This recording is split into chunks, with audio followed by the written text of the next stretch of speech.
This episode is brought to you by Indeed. Stop waiting around for the perfect candidate. Instead, use Indeed sponsored jobs to find the right people with the right skills fast.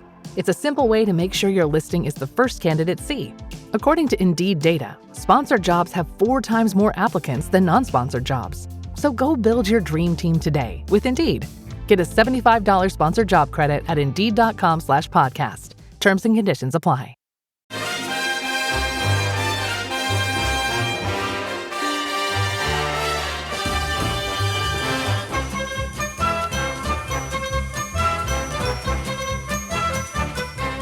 Hello and welcome to Haway The Podcast. It's Martin here, and today we are starting the build-up to Sunday's home game against Fulham at the Stadium of Light.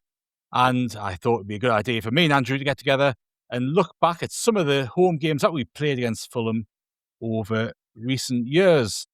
How are you, Andrew? We like to look back in the archives, don't we? And it's a funny one, Fulham, because we actually haven't played them that much at all in the history of the club. You know, there's some clubs that we've played countless times, but we've actually only played Fulham 34 times at home in the whole history of the football club. Yeah, I mean, it's always a good idea, Martin, for you and me to talk about past Sunderland and historic Sunderland, which is just as well, because that's all we ever seem to do. We always, even when we're doing an up-to-date pod, we'll start remembering old stories and that. But are you right? I mean, I never saw Sunderland play Fulham at Roker Park, because by the time I was starting to go to games, we were in different divisions, and that whole era when I was getting into football, we just never crossed paths with them. We've been in the same division a few times since, but they're not like a club who you ever think of like, oh yeah, there's a load of classics over the years and we've formed this rivalry almost. It's just they do their thing and we do ours, and from time to time we might have a game, you know? No, it's interesting, isn't it? Because I remember in the 87-88 season, we were in the same division and obviously played them home and away that season. The following season, we drew them in the League Cup. I think it was the Littlewoods Cup. And from memory, we drew with them at Roker Park, and then we played them away from home. That's it. I'm sure we got through that tie. But then, as you go through the late 80s, early 90s, we were always in different divisions. As I say, when we were in the top flight in the Peter Reid, that was when Fulham dropped down into the 3rd division, wasn't it? And Paul Bracewell ended up going there as manager. Kevin Keegan was obviously there after his spell at Newcastle and in England. I think after England he went to. Oh no, it was before England, wasn't it? I think it was before England he went to Fulham. Oh. And you had this. So it's almost like when we've gone up, they've gone down, and over the last decade, it's been vice versa. But as I say, we played Fulham at home 34 times. We've won 13, drawn 13, and lost 8. So it's not a massively convincing record at home. We've done all right, but it's been relatively even over the years. The last win that we had over them at the Stadium Light was 1-0 in December 2017. Josh Maja scored. I think that was his first goal for Sunderland.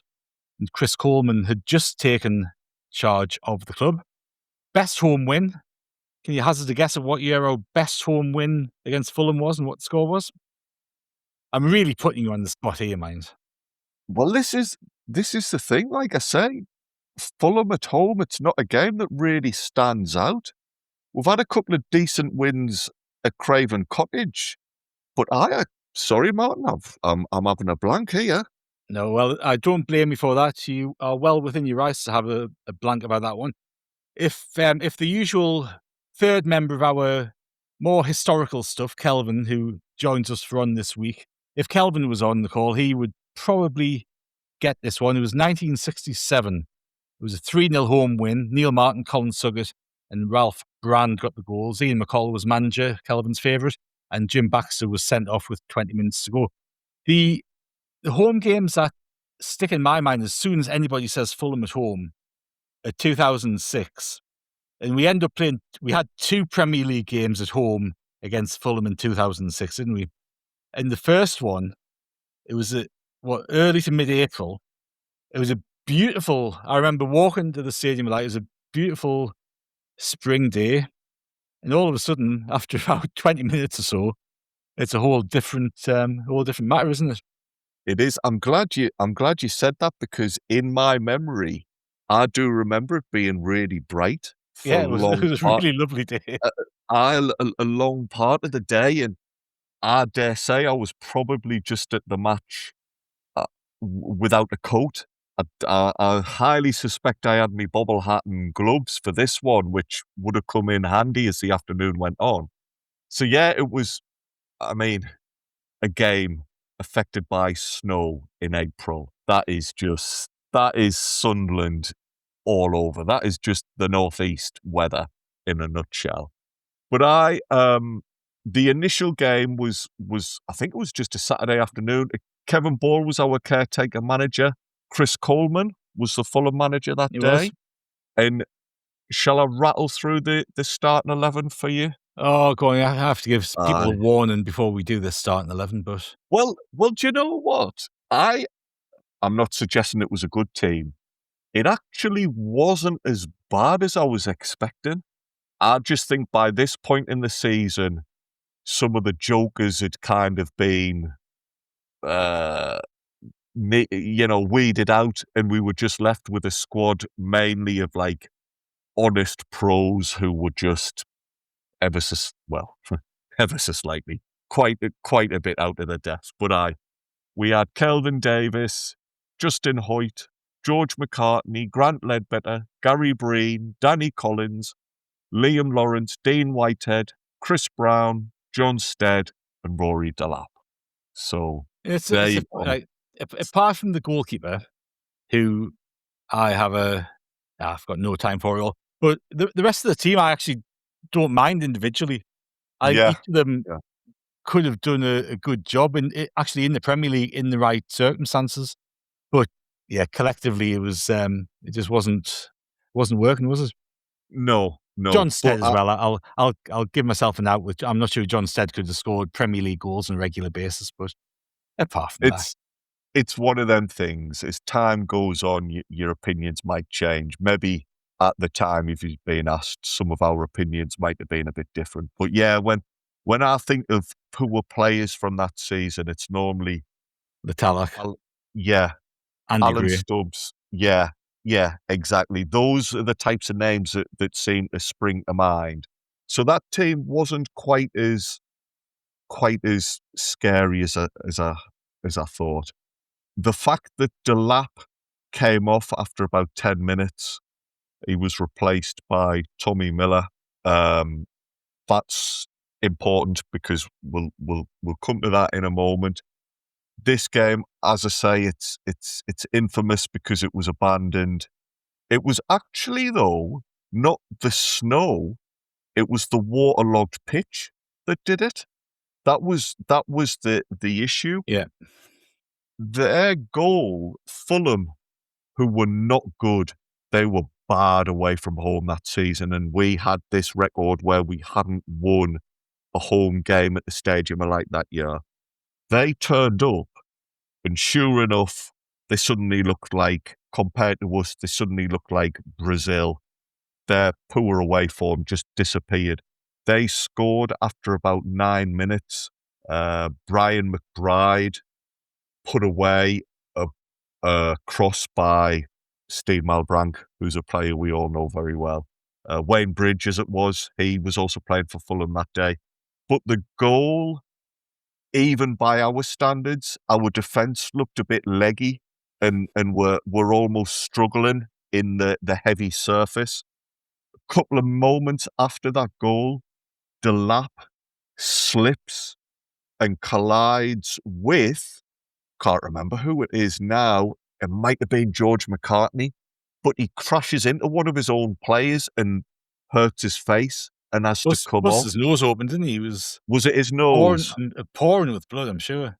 Well, there you go. I mean, that is not what you want in cold weather, but that's when the referee and the coaches have started to think, hang on, there's something not right here. There'd been flurries of snow followed by, like we say, the sun was breaking through the clouds. The referee was Mike Riley, and Yeah. he had a couple of consultations with his officials and brought Borley in and Chris Coleman in. And after about 20 minutes, they were like, aye, players are going to get hurt here. I mean, I think visibility was an issue at points as well. At some points it was, yeah. Yeah, Kevin Ball was saying he'd never see. He said he didn't even know if it was snow or sleet or hail. These just big lumps of things were coming from the sky, and he couldn't see what was happening on the other side of the pitch, which at times that season might have been a blessing. But yeah, when Delap's getting his nose busted open and there's these conditions, I think everyone agreed that yeah, this is a hazard. We'll call the game off, and you've then just got this crowd not knowing what to do. They're expecting 90 minutes of football, and they're all getting it's like when you get an early flyer at work. You've got bonus time on your hands. You've got bonus time on your hands, and probably a couple of pubs in the area might have done well out of it. So I just a surreal day, and just a surreal day in an absolute mess of a season, I think. I remember I was living in Leeds at the time, and I'd driven up from Leeds to go to the game, met my dad. And then, yeah, after 20 odd minutes going, well, might as well go for a pint. And so we went into a pub that we'd never been into before for a couple of pints before we headed back down the motorway. And the interesting thing, again, just joining random connections up here, but the only other game I can remember being at that got abandoned for a pitch like that, where the ball wouldn't roll and it was dangerous conditions, was away at Grimsby in the 90s, years and years ago now. But it was a game that was live on Tyne Tees. The referee, Stephen Lodge, kicked the game off because it was live on TV, but it had been torrentially raining all day, and the ball wouldn't roll 2 yards, man. It was nuts, and it got abandoned after about 4 or 5 minutes. So that was away at Grimsby. Now, I missed the replayed game at the Stadium of Light because there was a group of us from work had got tickets to go and see Morrissey live at the Grimsby Auditorium on a Thursday night early in May. So I missed what turned out to be our only home win of the season that season. I'd been to every other home game and the vast majority of away games that season as well.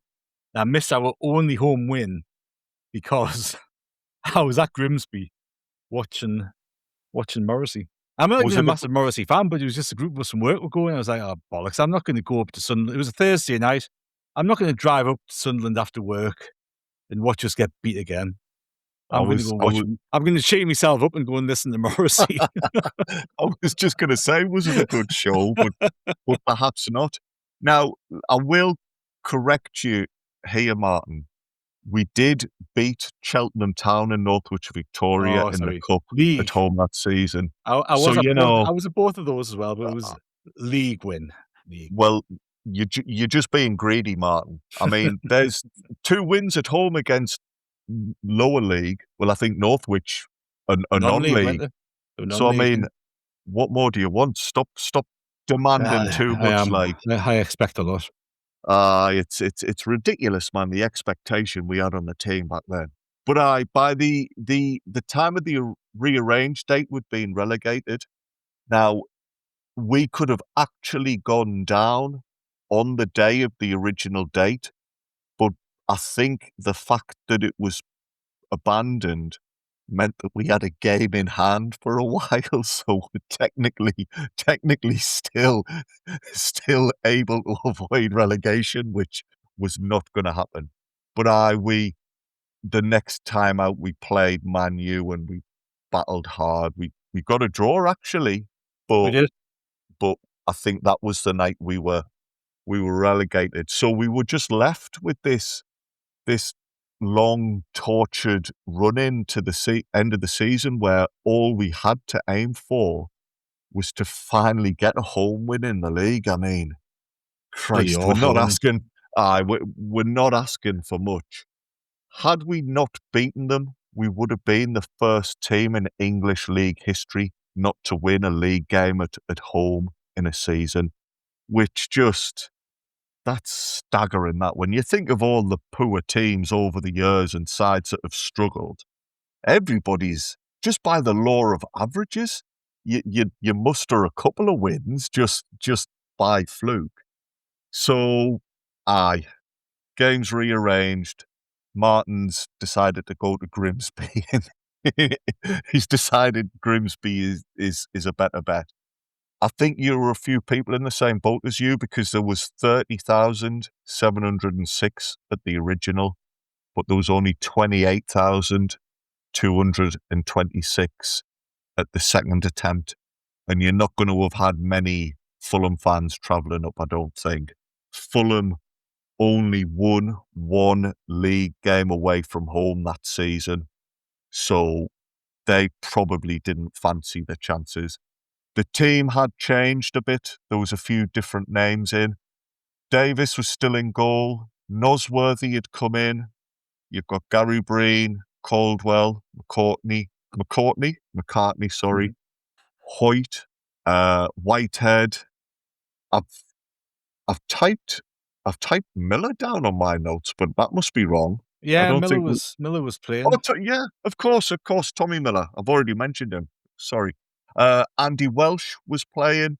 Chris Brown started, and our good pal Letalic had obviously impressed enough in training to get back into the team. Something.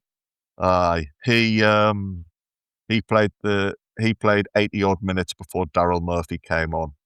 Sunderland had 4 players booked in the game, and I think that was down to a determination on the players' behalf not to get lumbered with this unwanted record. We've talked about the team and how in there's a couple of like experienced pros and what have you, and there's a couple of good lads in there who put the graft in. You couldn't complain about that. And they will have been hurting just as much by all of this, you know? So I think there was a little bit of needle in this game. We did actually look up for it.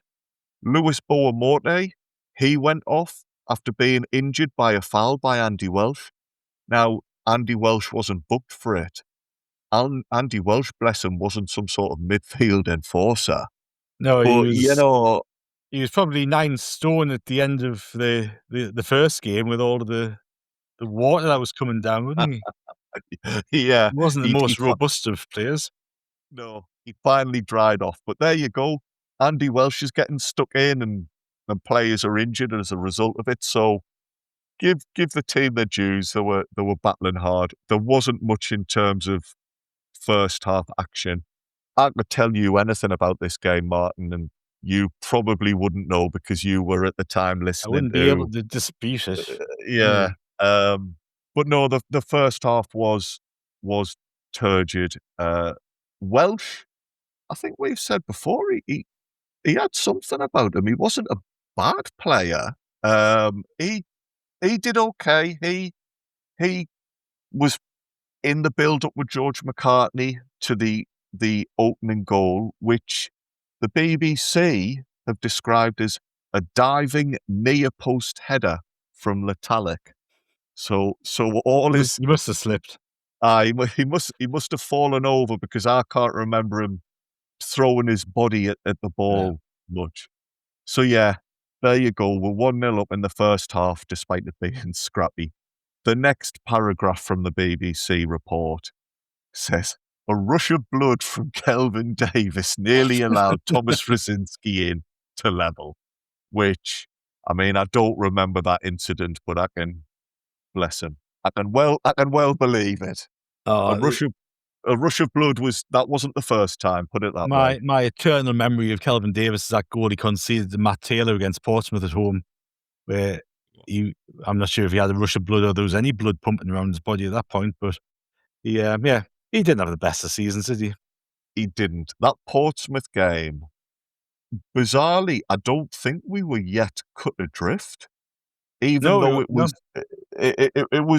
was fairly early into the season, but not like the first couple of weeks. And we might have even taken the lead in that game, and it just blew up in spectacular fashion. We 1-0 up at half time. There you go. Aye. Well, we could have done with a flurry of snow in that game. But yeah, that was one of the one of like the days when it turned from a bad start to, oh dear, we're in It's actually deep interesting. trouble. I know this isn't a deep dive into that season by any stretch of the imagination, because that would be a horrendous podcast to listen to. But we obviously got off to a bad start last season. We'd lost 5 games in a row.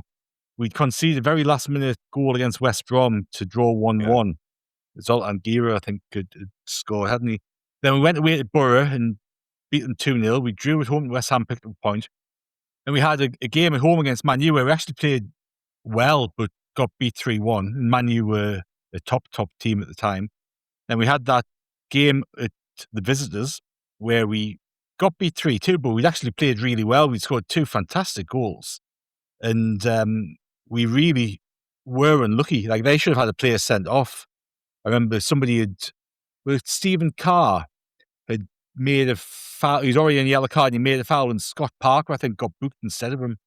It was a mistaken identity thing, and they should have been down to 10 men. So we had all this sort of stuff go. Actually, we've picked up some form.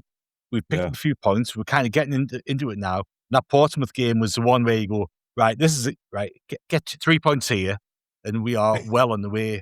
1-0 up at half-time, you're thinking, right, this is going to be all right. We're going to give it a go.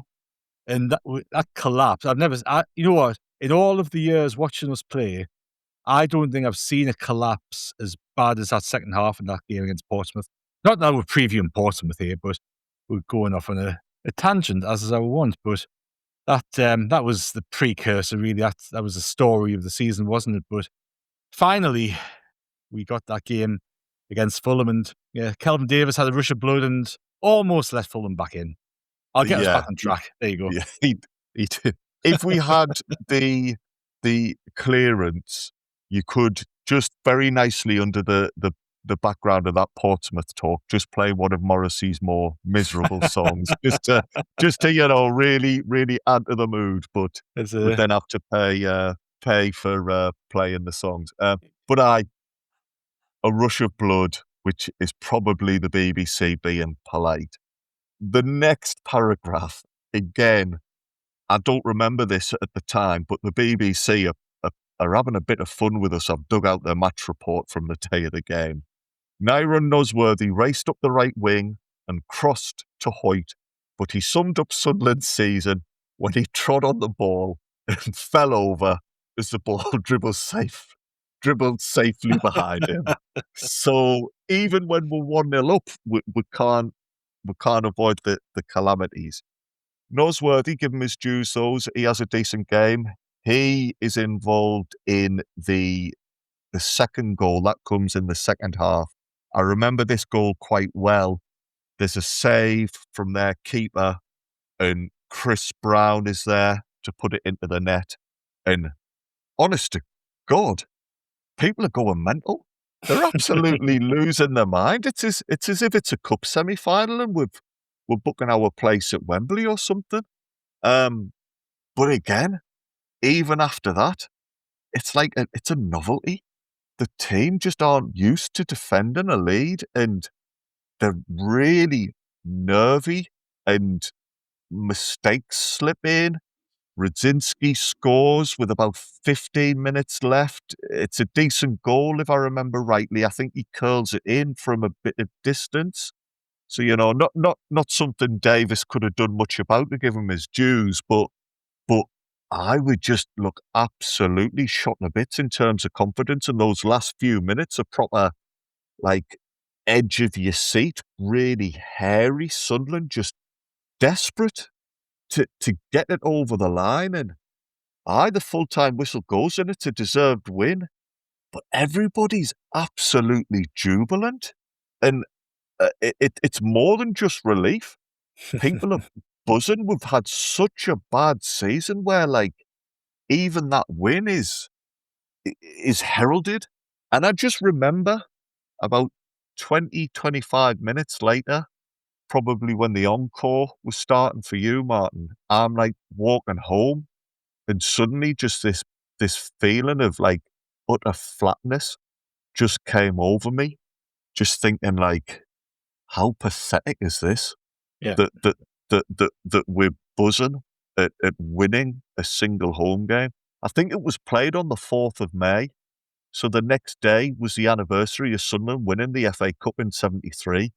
And I think I kind of just felt like, where's this club's future? What has happened from a club of great memories to now just even the most basic of wins is seen as a massive achievement. And by the end of the day, I was I was absolutely miserable. I was proper on the floor. So even the good days back then were a struggle.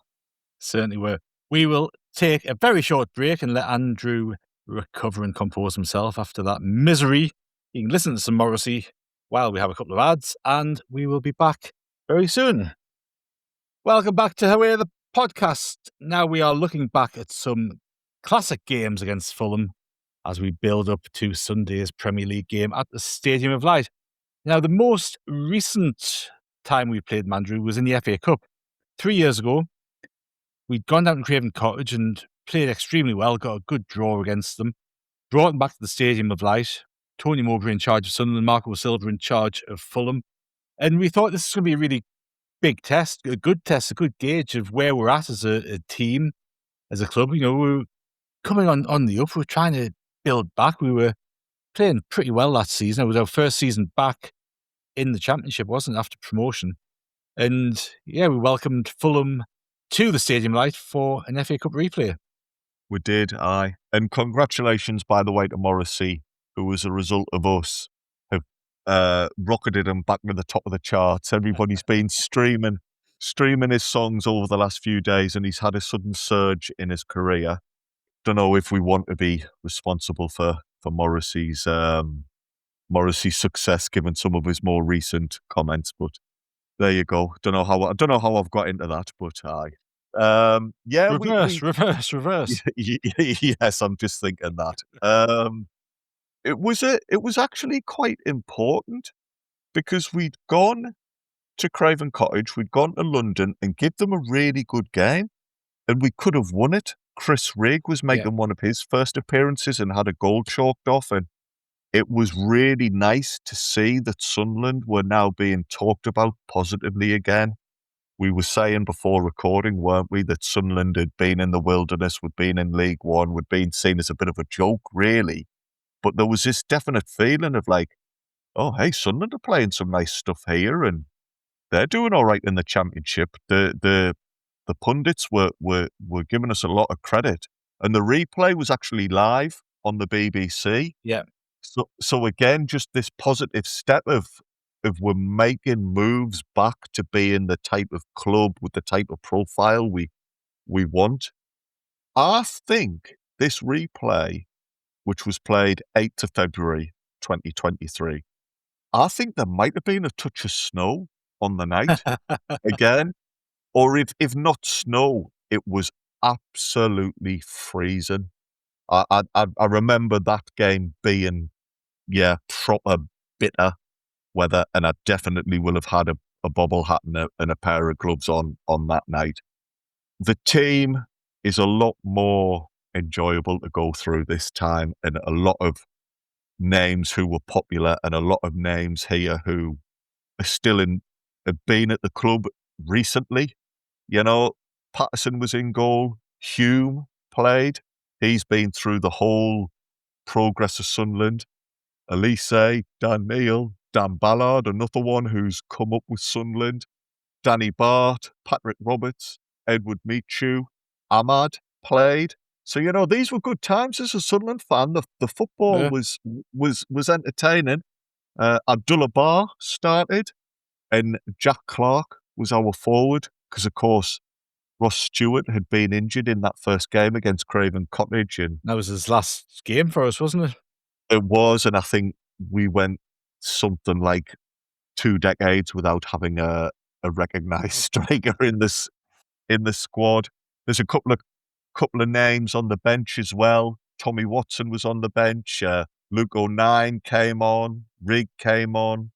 Pritchard and Pierre Ekwa came on. So these are all players who have been part of our recent history. Fulham were a decent side at the time, and Harry Wilson scored an early goal for them. I mean, Harry Wilson now teams would be absolutely over the moon to sign him, wouldn't they, Martin? Oh, fantastic, He's yeah. flying. Aye. He's doing well. So he scored.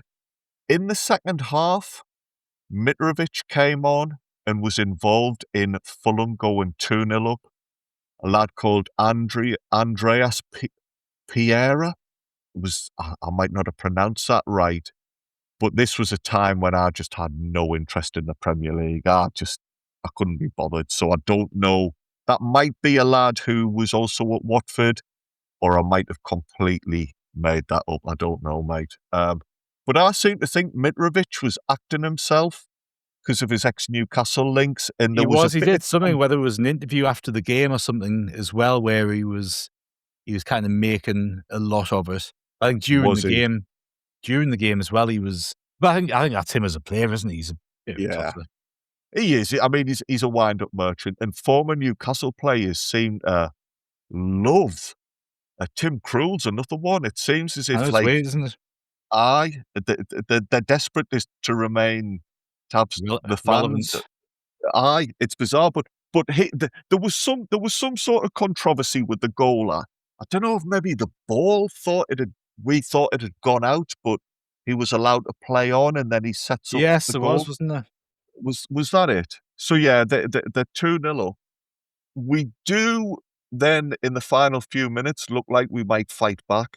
About 15 minutes to go, Jack Clark scores a really good goal, and I know it's not his game playing the lone centre forward role, but he tried hard. He scores a good goal.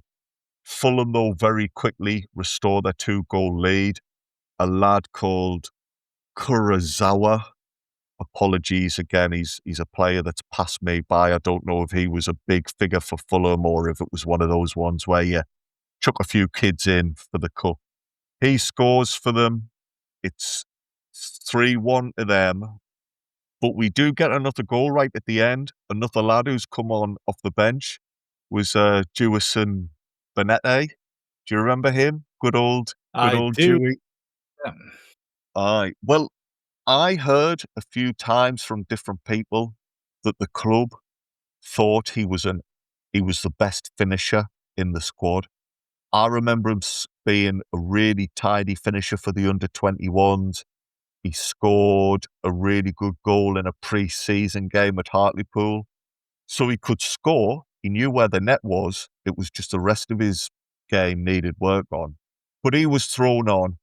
He scored a really smart finish to make it 3-2 and again get us back into the game. But it wasn't quite to be. And we're playing without an established striker, but we give it a go. We do well. And it was all just part of this renaissance of the club and people starting to take us seriously again. We said there that maybe in the 90s, Fulham were known as a lower division team, and it was only when, what's his name that owns Harrods, came in with the money. His name escapes I'm not sure we want me. to talk about him too much either. Okay, sorry. Apologies. But Fulham got into a lot of money and then as a club moved back up through the levels. And now we look at them as an established Premier League team, quite steady. So for us to do well against them and give them a bit of a scare, nobody likes to lose, but people did go away thinking, okay, we can see Sunderland is starting to head in the right direction at least. No, that's right. I'll fill in a couple of blanks for us for the Fulham goal scorer. So Pereira, who scored the first one, he's the lad who came through Man U and he played a number of games for Manchester United before having a few loan spells around the place. Had 3 years at Fulham. He only left them in the summer. Played over 100 games for Fulham, Brazilian international. So, we're competing against some decent players here. And the lad who scored the second goal, Kazawa, he was on loan to Fulham from PSG. So this lad's a French international, left back. He only played 3 games in the league for Fulham. He obviously played in the FA Cup and got a goal as well. But he played over 100 times for PSG before arriving at Craven Cottage. So we're up against a good caliber of opponent on this day. And I think by the time they got their third goal, it was clear there was a gulf in class. But in terms of performance, as you quite rightly say, after the first leg, we earned a lot of plaudits. I remember Match of the Day speaking very highly of the football that we played, and Five Live's commentators on the day I think we were the feature match on Five Live as well for the radio commentary. And whoever was commentating there was really going to town and how good football, and we did play good football under Tony Mowbray. And coming back to the Stadium of Light, it was a tough game, a tough ask. But I think we probably got a lot out of those two games in terms of the belief that actually we can compete against higher quality teams, because this team had just come up from League One, and we were still kind of getting our bearings to some extent. Obviously, we went on to finish in the playoffs, but it was a good sort of watermark, I guess, a benchmark in terms of where we could be and wanted to be, and the standards that we'd have to attain to get there. I remember Tom Kearney, I think he scored the equaliser down at Craven Cottage, and he ran the show for them this night as well, didn't he? He was superb in midfield for them. But again, a good performance.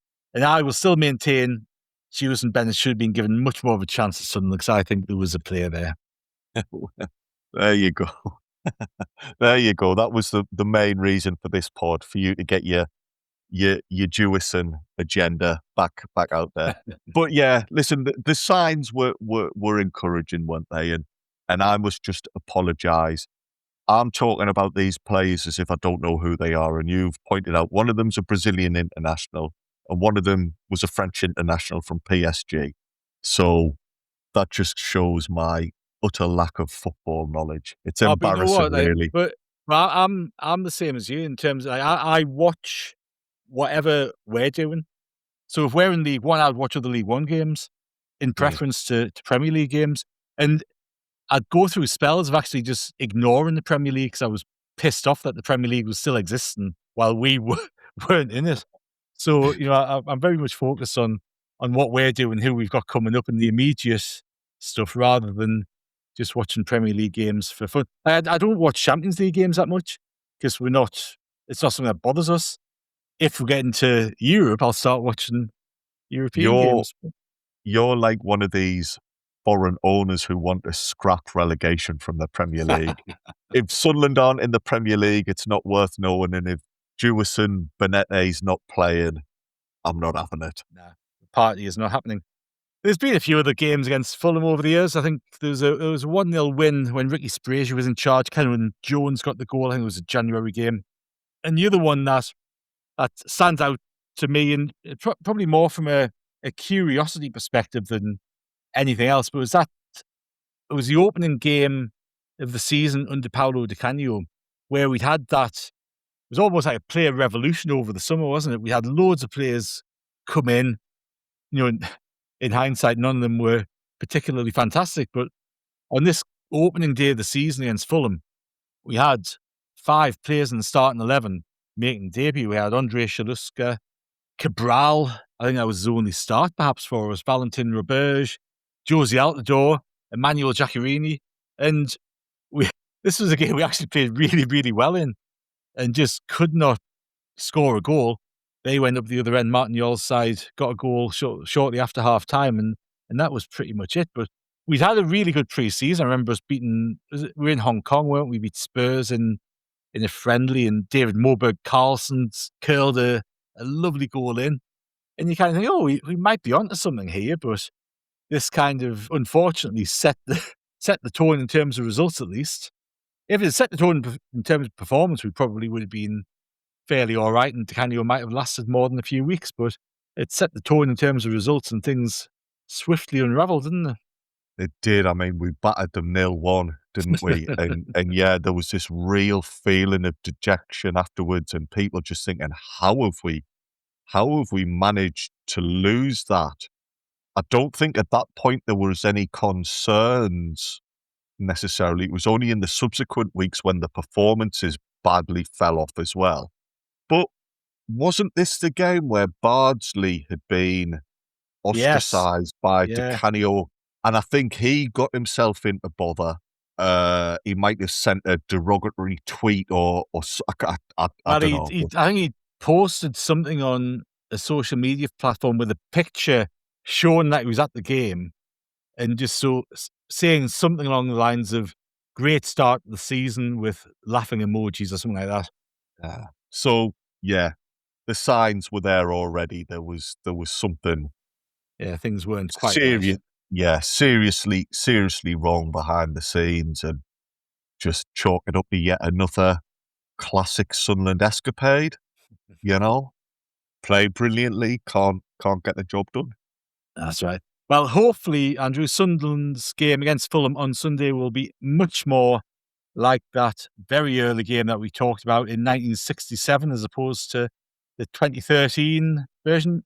Well, if we end up winning 2-1 with a nervy win, as we did eventually in 2006, I'll be quite happy with that too. But I think if you can be guaranteed one thing on Sunday, is it might snow, given our record of inclement weather against the Cottagers. There's a chance that you'd have to have a big coat on, I would suspect, on Sunday. You wouldn't be surprised if there was a sprinkling of something or other, would you? Exactly. I've got the long johns ready to go just in case. Excellent. Good stuff. We will leave it there. So thank you very much, Andrew. Mint, thank you very much. And thank you to everybody for listening. We'll be back tomorrow with more build-up for the game against Fulham on Sunday. Until then, it's goodbye from us.